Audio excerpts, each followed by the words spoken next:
शादियों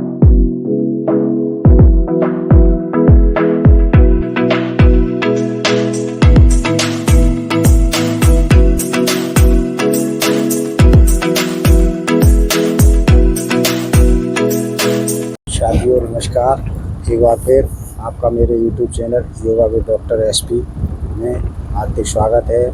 तो हम अपने सीरीज जो मेरी चल रही है 7 दिन की, उसमें एक और नए टॉपिक के साथ, एक नई बीमारी के साथ, जो मौसम परिवर्तित हो रहा है उससे रिलेटेड है। सर्दी जुकाम खांसी जो वायरल कोल्ड, उससे संबंधित आसन प्राणायाम और वो बताएंगे, और बाकी का सुबह योग करने का शुरुआत कैसे करते हैं।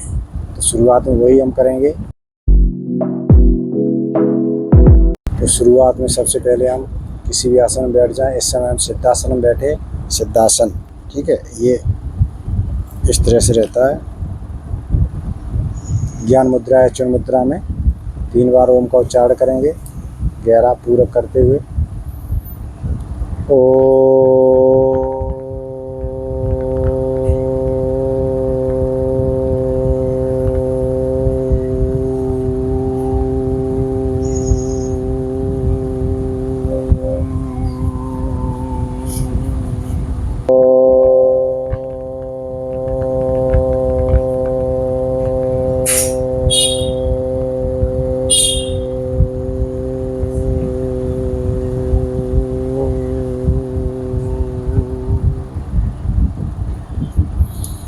जिसकी जितनी प्रैक्टिस अच्छी होगी वो उतनी देर तक इसको तेज़ी से, मतलब धीमे से खींचते हुए कर सकता है। तो हमने 3 बार उच्चारण किया। इसके बाद हम गुरु मंत्र करेंगे, गायत्री मंत्र, और फिर सूक्ष्म आया। गुरुर्ब्रह्मा गुरुर्विष्णु गुरुर्देवो महेश्वरा, गुरु साक्षात् परम ब्रह्म, तस्मै श्री गुरुवे नमः, तस्मै श्री गुरुवे नमः। ओम तच्चवितुर्वरेण्यं भर्गो देवस्य धीमहि धियो यो न प्रचोदयात्। सर्वे भवन्तु सुखिनः, सर्वे सन्तु निरामयाः, सर्वे भद्राणि पश्यन्तु मा कश्चित् दुर्भाग् भवेत्। ये सबसे पहले ये इस तरह से, ये छोटी उंगलियों से शुरू करेंगे, छोटे जॉइंट से। ये 4-5 बार ये कर लो और 5 बार इस तरह से कर लो, ठीक है। और फिर ये यूँ कर लो।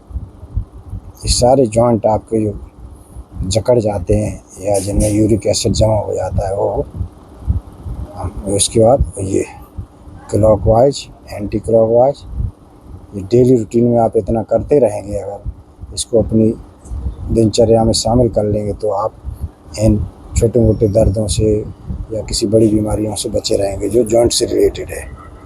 ये सूक्ष्म व्यायाम सारे, ये बोन्स के जॉइंट, नाड़ियाँ, ये 5 बार ये कर लेंगे। और फिर इसके बाद ये क्लॉकवाइज और एंटी क्लॉकवाइज, ये ऐसे ये यूँ लगाते भी हैं ये ठीक। अब ये हो गया। अब इसके बाद ये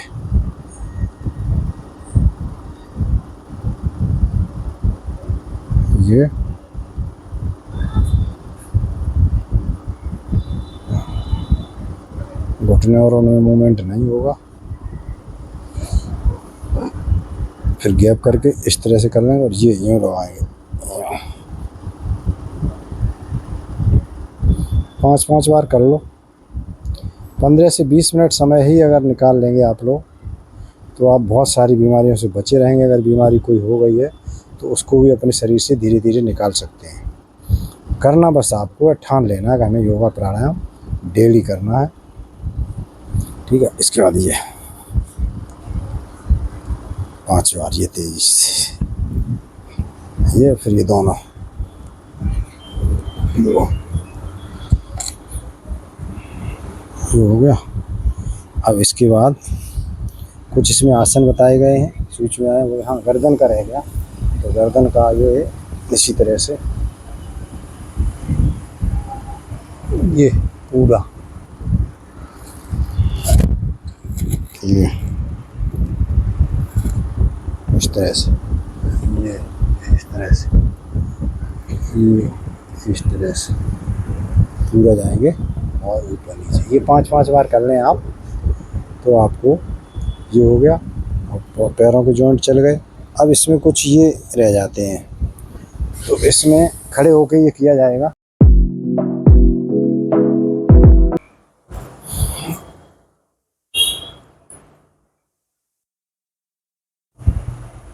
इस तरह से फिर इसका पूरा कर लो आप इस तरह से, ठीक है। ये हो गया। अब इसमें कुछ आसन हैं, तो आसनों को हम बता दे रहे हैं। एक तो इसमें वज्रासन का भी जिक्र है। वज्रासन में हम बैठें और मन को शांत रखें, सांसों पे ध्यान लगाएं, सांस आराम से लें रिलैक्स की मुद्रा में। तो वज्रासन में बैठ के सांसों पर ध्यान लगाएंगे तो आपको इसमें लाभ मिलेगा, जो सीजनल ये सर्दी जुकाम खांसी बीमारियां हैं। अब इसमें एक भुजंगासन बताया गया है, तो भुजंगासन को भी हम कर लेते हैं। इसमें देख लेना सही तरीका भुजंगासन का। ये इस तरह से होगा, ये पैर इस तरह से रहेंगे, ये कोहनी कंधों के बराबर या आगे। इससे क्या होता है, ये गले में जो बलगम और कफ जमा होता है वो भी इससे सही हो जाता है। क्योंकि इस तरह से हम बैठते नहीं कभी, ये यहाँ पे जो प्रेशर देते हैं तो ट्रेकिया और उसका रास्ता क्लियर होके जो बलगम निकल जाता है यहाँ पे जो फंसा रहता है, तो इसको ज़रूर करें। ये है मकरासन। मकरासन का इसमें जिक्र है, ठीक है। इस तरह जितनी देर बैठ सकते हैं, ये कमर दर्द के लिए भी अच्छा है और इसमें भी इसका बहुत लाभ है। और ये भुजंगासन बताया गया है, जिससे ये भुजंगासन, ठीक है। इसमें पवन मुक्तासन का भी जिक्र है। फेफड़ों पर प्रेशर पड़ता है, इसमें ऐसे करके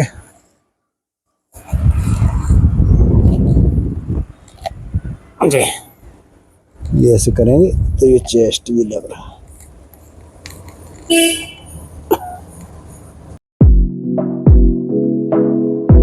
तो अब इसमें कुछ प्राणायाम बताए गए हैं।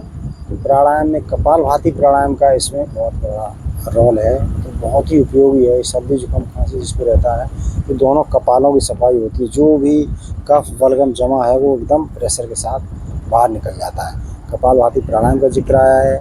और हठ योग में कपालभाति क्रिया, जो जलनेति की बात करते हैं, जलनेति भी करें। इसमें जलनेति बहुत ही उपयोगी है। अभी एक हमारे मित्र थे, तो उनको साइनोसाइटिस या जुकाम बार बार होता था। उन्होंने एलोपैथिक दवाई और बहुत सारी दवाइयाँ करके देख ली, होम्योपैथिक, लेकिन जब वो नहीं ठीक हुए तो मैंने उनको यही बताया कि आप जलनेति करो। तो जलनेति वो डर रहे थे बहुत ज़्यादा कि कैसे कर पाएंगे, क्या होगा, लेकिन वो मेरे पास आए तो मैंने खुद पहले किया, जलनेति करके दिखाया मैंने, ऐसे इस तरह से कर लो आप। तो उन्होंने पहले ही बार में जलनेति कर ली और उनको एकदम इतना लाभ हुआ तो वो हम बता नहीं सकते, तो उसमें लाभ हो गया। हाँ, अब उनको थोड़ा ज़्यादा दिक्कत है तो सूत्रनेति की ज़रूरत पड़ती है कुछ लोगों को, जिनको ज़्यादा दिक्कत रहती है तो वो सूत्रनेति, लेकिन पहले जलनेति और सूत्रनेति सीख लें किसी के भी निर्देशन में, जो योग प्रशिक्षक हो योग के, ठीक, उसके निर्देशन में सीख कर, और आप सभी लोग कर सकते हैं। जलनेति लोटा की ज़रूरत पड़ती है, तो जलनेति का भी रोल है। जिनको बार बार जुकाम खांसी रहता है तो जलनेति करें। और इसमें प्राणायाम में कपालभाति प्राणायाम, कपालभाति प्राणायाम तो हम कई बार बता चुके हैं, एक बार फिर इसको देख लेते हैं। पूरक आराम से करेंगे।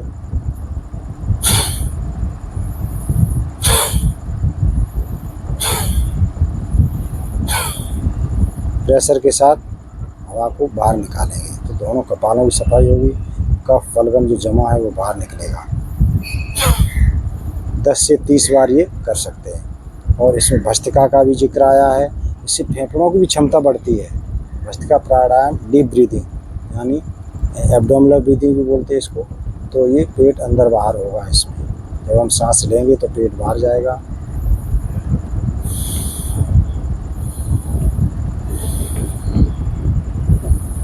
जब सांस लेते हैं तो ये डायफ्राम पूरा नीचे जाता है, फेफड़े फूलते हैं।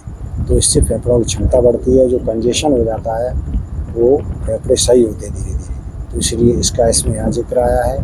प्लस नाड़ी शोधन प्राणायाम, ये भी 10 से 30 बार कर लें। शुरुआत 10 से करें भस्त्रिका की, तो 30 बार ले जा सकते हैं। भस्त्रिका का और कपालभाति का अलग से वीडियो मेरा इसी चैनल पर पड़े हुए हैं, तो वो आप डिटेल में देख सकते हो, ठीक है। बाकी का नाड़ी शोधन हो गया। नाड़ी शोधन में रोकने की प्रैक्टिस करें इसमें। तो सबसे पहले जैसे जुकाम में नाक बंद रहती है, जुकाम खांसी में, तो उसके लिए नाड़ी शोधन प्राणायाम से पहले हम नाड़ी शोधन कर लें। मतलब इधर से हम सांस लेंगे 10 बार, 10 बार लेंगे, 10 बार निकालेंगे दोनों नोज से, रोकेंगे नहीं।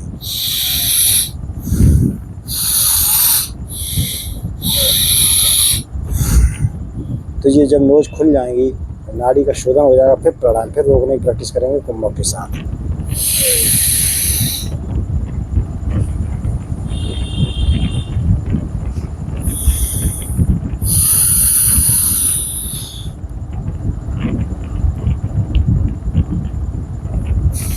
रेशियो 1:1:1 ही रहेगा। इसमें एक प्राणायाम और बताया गया है, शूरभेदी प्राणायाम, जो सूर्य नाड़ी हमारी बताएगी पिंगला नाड़ी, यानी हम इसमें रहेगा यही क्रम, लेकिन हमारी ये लेफ्ट नोज बंद कर लेंगे चंद्र नाड़ी को, और सूर्य नाड़ी से पूरा सांस को भरेंगे, यानी पूरा करेंगे। इसमें बंदों का जिक्र आया है कि मूल बंद और जालंधर बंद के साथ किया जाता है। मूल बंद हम ये बाद में बताएंगे, थोड़ा भी हिंट दे रहे हैं। मूल बंद मीन्स आपको सांस बाहर निकाल के लैट्रिन की रास्ता को सिकोड़ के रोक के रखना है, ये मूल बंद हो गया, ठीक है। और जालंधर बंद, अपना सांस आपने बाहर निकाल दी या रोक ली, उसके बाद ये चिन्ह को हम चेस्ट से लगा लेंगे इस तरह से, ये बंद हो गया जालंधर। 4 बंद होते हैं, एक उद्यान बंद रह गया है। तो हम जब बंदों का वीडियो बनाएंगे तो इसमें कैसे बंद लगाते हैं वो सब हम बताएंगे। तो ये सूर्यभेदी प्राणायाम में 2 बंद लगाए जाते हैं, मूल बंद और जालंधर बंद। तो इसमें ये करेंगे, ये लेफ्ट नोज बंद करेंगे और इससे केवल करेंगे हम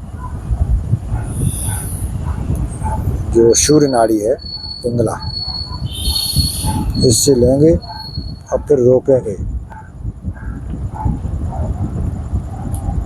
जितनी देर में लिए सांस उतनी देर रोक के और मूल बंद लगा लेंगे, ठीक है। और ये जालंधर बंद लगा के फिर आप रिलैक्स होंगे। मूल बंद पहले खोलेंगे, फिर जालंधर बंद को खोल के और इसी नोज से निकालेंगे, जिससे हमने सांस ली है उसी से हमको निकालना है। ये है सूर्यभेदी प्राणायाम। यहाँ से हम लेंगे और रोक के अंतर कुंभक करके। तो इसमें करना क्या है, ये तो प्राणायाम और आसन हो गए। अब इसमें थोड़ा खान पान का भी हमें ध्यान रखना है, क्योंकि मेरे पास बहुत सारे मरीज आते हैं और वो लेकिन सर्दी जुकाम है, लेकिन वो फ्रिज का पानी बंद नहीं कर रहे, तो ठीक नहीं होंगे। पानी हमें गुनगुना लेना है और नमक या फिटकरी डाल के गरारे ज़रूर करते रहें, ठीक। और जो क्या नाम इम्यूनिटी को बढ़ाने वाली चीज़ें हैं, विटामिन ए है, विटामिन सी है, इस तरह की चीज़ें अपने भोजन में शामिल करें। तो हमारी इम्यूनिटी अगर अच्छी रहेगी तो जो वायरल या इन्फेक्शियस डिसीज़ें, जुकाम खांसी है, तो वो नहीं होगी। प्लस हम अपने फेफड़ों की क्षमता बढ़ाने के लिए प्राणायाम मैंने बताई दिए हैं। तो इस तरह से खान पान अपना मतलब गर्म भोजन लें, ठंडी चीज़ों से बचें, ठीक। जो हमारे ऋषि मुनियों की ये प्राचीन जो संस्कृति है, जो हमारी पद्धति है योग और आयुर्वेद, उसको हम पूरे देश में, पूरे दुनिया के लोग अपना रहे, तो आप भी अपनाएं। जैसे 21 जून को योग दिवस तो मनाने लगे सभी लोग, लेकिन उस एक दिन से हमारा कुछ होने वाला नहीं है। एक दिन हमने खूब तैयारियां कर ली, बड़े ज़ोर शोर से तैयारी करके योगा कर लिया, उसके बाद हम चीज़ें भूल जाते हैं या छोड़ देते हैं, उससे हमारा काम चलने वाला नहीं है। ये हम जैसे भोजन करते हैं उस तरह से अपनी दिनचर्या में अगर शामिल कर लेंगे, तो हम आने वाले जो समय में हमें बीमारियां दिखाई दे रही हैं, उन सारी बीमारियों से हम बचे रहेंगे। तो हमारा आप सभी लोगों से यही अनुरोध है, आप खुद योग करें, अपने बच्चों को योग कराएं और स्वस्थ रहें और देश को सुख, स्वस्थ और समृद्ध बनाएं। बहुत बहुत धन्यवाद, नमस्कार। अब हम आशा करते हैं कि ये आप लोगों ने बहुत कुछ 4 दिन में, चौथा दिन है ये मेरा, 4 दिनों में सीखा है। तो अब जो आपने सीखा है वो हम अपने बच्चों को और परिवार के मेंबर को उनको ही बताएं कि इस तरह से आप योगा कर सकते हैं और स्वस्थ रह सकते हैं। खुद स्वस्थ रहें, अपने परिवार को स्वस्थ रखें और जो अगर इस तरह से आप योग प्राणायाम करते रहेंगे तो आप अपने धन का भी बचत कर लेंगे। जो फालतू इधर उधर खर्च होता है तो इससे भी बचे रहेंगे। तो